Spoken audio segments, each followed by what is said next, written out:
टोबर और एस्ट्रा सिद्धांत। राज्यों ने क्रांतिकारी रिवॉल्यूशनरी सरकार को कई अवसरों पर मान्यता देना, इस आधार पर अस्वीकार कर दिया कि ऐसी सरकारें बल प्रयोग करने के बाद अस्तित्व में आती हैं। ऐसी सरकारें बल प्रयोग करने के बाद अस्तित्व में आती हैं। 5 केंद्रीय अमेरिकी गणतंत्रों रिपब्लिक ने 1907 तथा 1923 में संधि किया था, जिसमें इक्वेडर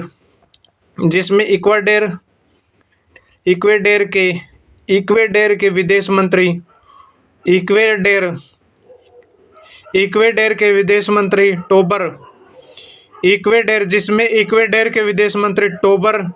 टोबर द्वारा प्रतिपादित यथाकथित टोबर सिद्धांत सन्निविष्ट है, जिसमें उन्हें क्रांतिकारी उपायों द्वारा अस्तित्व में आने वाली किसी सरकार को मान्यता न प्रदान करने के लिए स्वयं को बाध्य किया, जिसमें उन्हें क्रांतिकारी उपायों द्वारा अस्तित्व में आने वाली किसी सरकार को मान्यता न प्रदान करने के लिए स्वयं को बाध्य किया। टोबर के द्वारा प्रतिपादित सिद्धांत को मैक्सिको के विदेश मंत्री एस्ट्रा द्वारा 1930 में प्रतिपादित एस्ट्रा सिद्धांत के अनुसार मैक्सिको किसी भी राज्य में क्रांतिकारी परिवर्तन होने के बावजूद भी उसे राजनीतिक संबंध स्थापित करता रहेगा। देश में क्रांतिकारी परिवर्तन पर ध्यान दिए बिना राज्यों के साथ राजनयिक संबंध जारी रखना राज्यों का कर्तव्य है। किंतु उक्त दोनों सिद्धांतों के संबंध में यह कहा जा सकता है कि इसने अंतर्राष्ट्रीय विधि के सामान्य नियमों को प्रतिपादित किया। मान्यता प्रदान करते समय अस्तित्व तथा राज्य क्षेत्र के निवासियों के ऊपर नियंत्रण स्थापित करने की अक्षमता को ध्यान में रखना चाहिए। यह भी देखने की उपेक्षा की जाती है कि अंतर्राष्ट्रीय क्षेत्र में उनका उद्भव अंतर्राष्ट्रीय विधि के मूल सिद्धांतों का उल्लंघन नहीं करता। कई सरकारों के साथ मैत्रीपूर्ण संबंधों को कायम रखने के लिए उसे मान्यता प्रदान करना आवश्यक है। यदि मान्यता की शर्तों को पूरा किया जाता है तो ऐसे अवसरों पर सामान्यतः जो राजनीतिक विचार अधिभावी होते हैं उन्हें काफ़ी वरीयता नहीं दी जानी चाहिए। यदि कई सरकारों को मान्यता नहीं दी जाती तो अंतर्राष्ट्रीय शांति को प्रभावित होने की संभावना रहती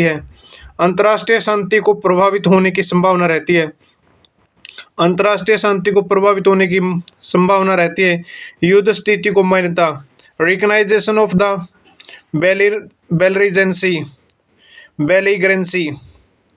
बेलिजरेंसी युद्ध स्थिति को मान्यता, जब किसी राज्य में इस प्रकार से गृह युद्ध सिविल वॉर होता है कि अन्य राज्य प्रतिद्वंदी शक्तियों के बीच उसे वास्तविक युद्ध मानने लगते हैं, तब यह कहा जाता है कि युद्ध स्थिति विद्यमान है। ऐसी स्थिति में जब राजद्रोहियों को मान्यता दी जाती है, ऐसी स्थिति में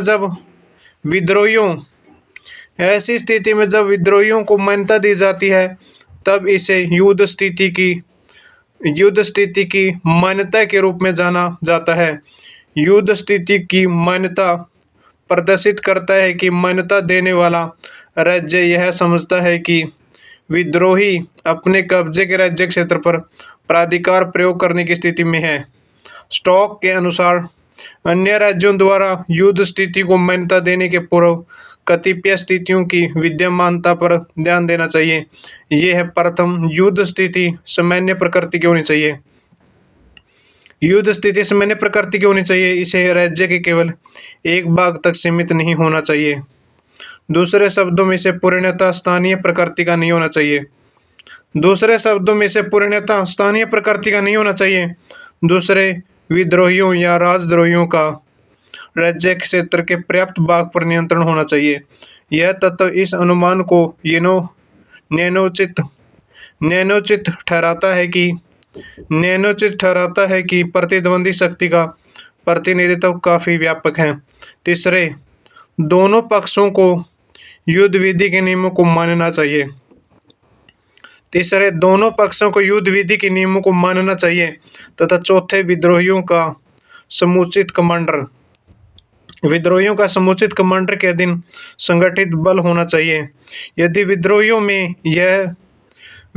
में ये स्थितियां विद्यमान रहती हैं, तब अन्य राज्यों द्वारा उन्हें मान्यता दी जा सकती है, जिसे अंतर्राष्ट्रीय विधि में युद्ध स्थिति की मान्यता कहा जाता है। यदि एक बार विद्रोहियों को अन्य राज्यों द्वारा मान्यता दी जाती है, तो उसके निश्चित परिणाम है, यानी कि टोबर और एस्ट्रा सिद्धांत राज्यों ने क्रांतिकारी सरकारों को कई अवसरों पर मान्यता देना इस आधार पर अस्वीकार कर दिया कि ऐसी सरकारें बल प्रयोग करने के बाद अस्तित्व में आती हैं। ऐसी सरकार बल प्रयोग करने के बाद अस्तित्व में आती हैं। 5 केंद्रीय अमेरिकी गणतंत्रों रिपब्लिक ने 1907 तथा 1923 में संधि किया था, जिसमें इक्वेडर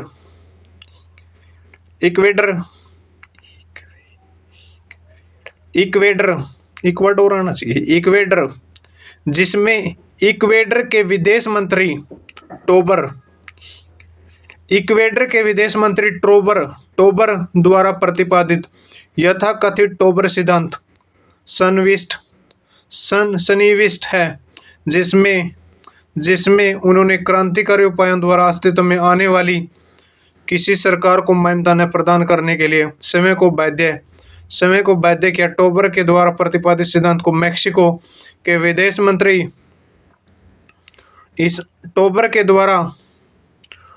जिसमें उन्होंने क्रांतिकारी उपायों द्वारा अस्तित्व में आने वाली किसी सरकार को मान्यता न प्रदान करने के लिए समय को बाध्य किया। जिसमें उन्हें क्रांतिकारी उपायों द्वारा अस्तित्व में आने वाली किसी सरकार को मान्यता न प्रदान करने के लिए समय को बाध्य किया। टोबर के द्वारा प्रतिपादित सिद्धांत को मैक्सिको के विदेश मंत्री एस्ट्रा द्वारा 1930 में प्रतिपादित एस्ट्रा सिद्धांत के अनुसार मैक्सिको किसी भी राज्य में क्रांतिकारी परिवर्तन होने के बावजूद भी उसे राजनयिक संबंध स्थापित करता रहेगा। देश में क्रांतिकारी परिवर्तन पर ध्यान दिए बिना राज्यों के साथ राजनयिक संबंध जारी रखना राज्यों का कर्तव्य है। किंतु उक्त दोनों सिद्धांतों के संबंध में यह कहा जा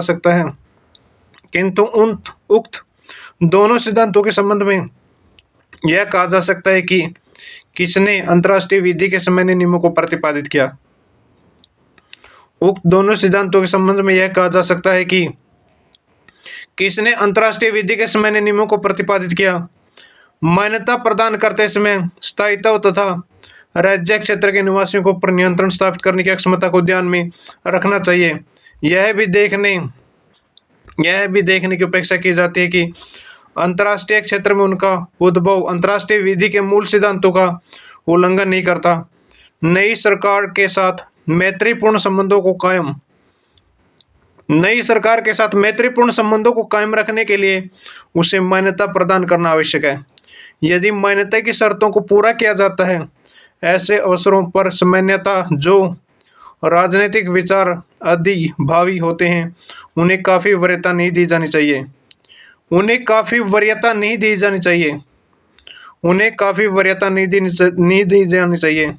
यदि नई सरकार को मान्यता नहीं दी जाती, तो अंतर्राष्ट्रीय शांति को प्रभावित होने की संभावना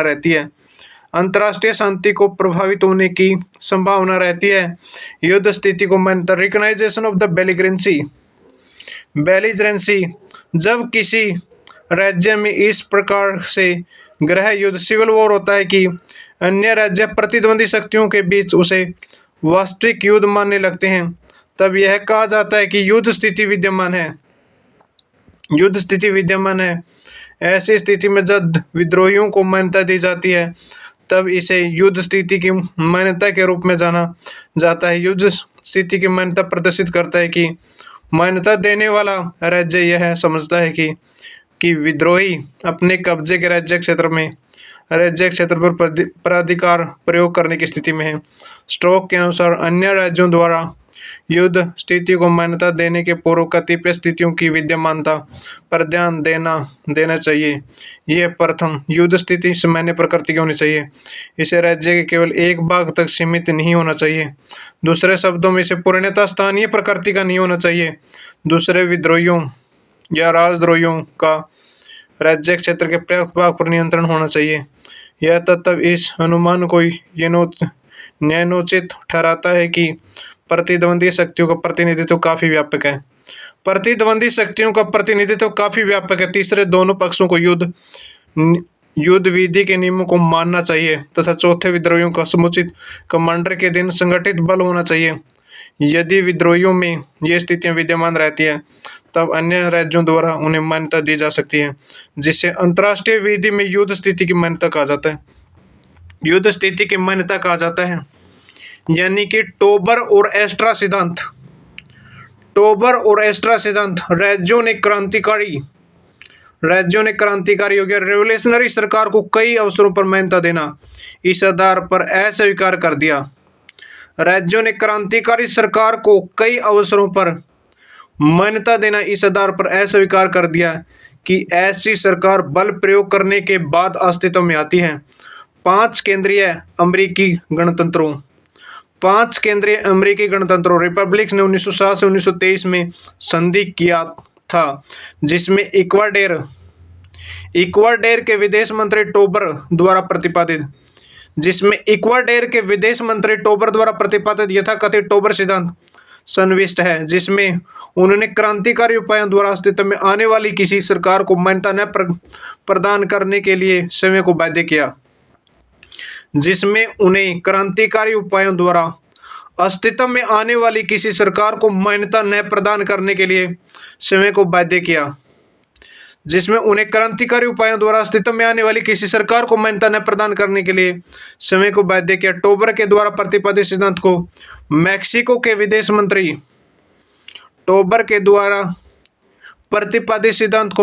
के विदेश मंत्री एस्ट्रा द्वारा 1930 में प्रतिपादित एस्ट्रा सिद्धांत के अनुसार मैक्सिको किसी भी राज्य में क्रांतिकारी परिवर्तन होने के बावजूद भी उसे राजनीतिक संबंध स्थापित करता रहेगा।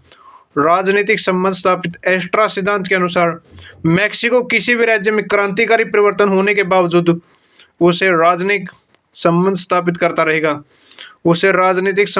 करता रहेगा। टोबर द्वारा प्रतिपादित सिद्धांत को मैक्सिको के विदेश मंत्री एस्ट्रा द्वारा 1930 में प्रतिपादित एस्ट्रा सिद्धांत के अनुसार मैक्सिको किसी भी राज्य में क्रांतिकारी परिवर्तन होने के बावजूद उसे राजनीतिक संबंध स्थापित करता रहेगा।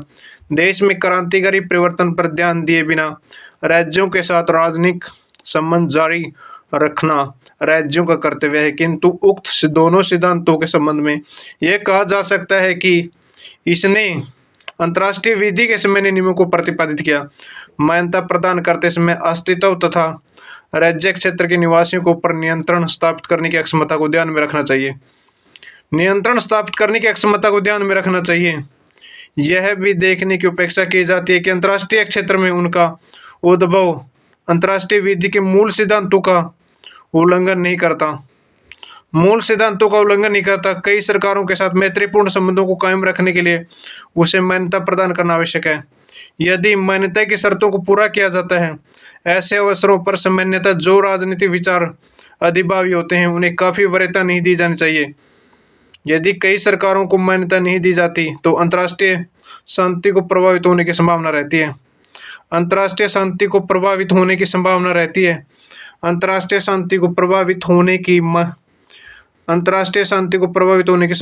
है। ये टोबर और एस्ट्रा सिद्धांत हो गया। टोबर राज्यों ने क्रांतिकारी सरकारों को कई अवसरों पर मान्यता देना इस आधार पर अस्वीकार कर दिया कि सरकारें बल प्रयोग करने के बाद अस्तित्व में आती है, और 5 केंद्रीय अमेरिकी गणतंत्रों ने 1907 तथा 1923 में संधि किया, जिसमें इक्वाडोर के विदेश मंत्री टोबर द्वारा प्रतिपादित यथाकथित टोबर सिद्धांत सन्निविष्ट है, जिसमें उन्हें क्रांतिकारी उपायों द्वारा अस्तित्व में आने वाली किसी सरकार को मान्यता न प्रदान करने के लिए समय को बाध्य किया।